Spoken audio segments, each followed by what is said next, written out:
Invité du podcast face à la juge Drouet, Jeff Panaclock est revenu sur les folles rumeurs qui couraient à son sujet sur les réseaux sociaux simplement parce qu'il est parfois fatigué. Jeff Panaclock a fait du chemin depuis ses débuts dans le plus grand cabaret du monde en 2011. Outre ses nombreux succès sur scène avec sa marionnette Jean-Marc, le ventriloque a rejoint le jury de Masked Singer, où il a brillé par sa perspicacité. Il a aussi fait ses débuts au cinéma à la fin du mois de décembre dans À la poursuite de Jean-Marc, un film réalisé par Pierre-François Martin Laval, un des ex-Robin des Bois. Il avait d'ailleurs confié sur le plateau de Cet Avou qu'il s'était gravement blessé à la cuisse pendant son tournage. Jeff Panaclock ne quitte jamais ses gouttes pour les yeux. Invité du podcast face à la juge Drouet, Jeff Panaclock s'est confié sur son burn-out, ses projets, mais aussi ses relations avec son père.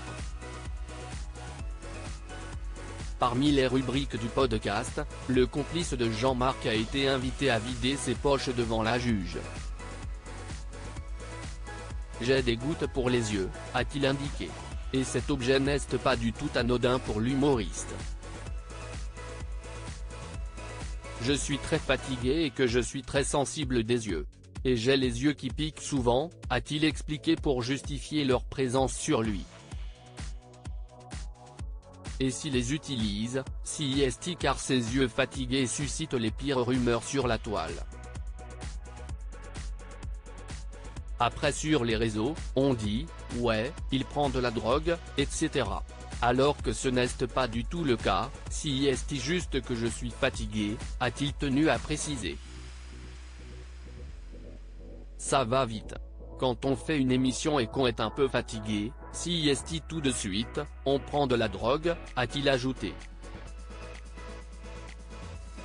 L'humoriste n'a jamais caché qu'il était extrêmement sensible. L'humoriste n'a jamais caché qu'il était très sensible.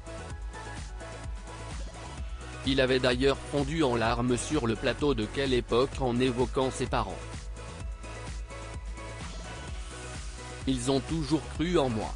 Je pense qu'il était malheureux quand je ne faisais pas le métier que je devais faire. Donc, je les ai peut-être rendus fiers un petit peu à ce moment-là finalement, parce que je n'étais pas très bon élève.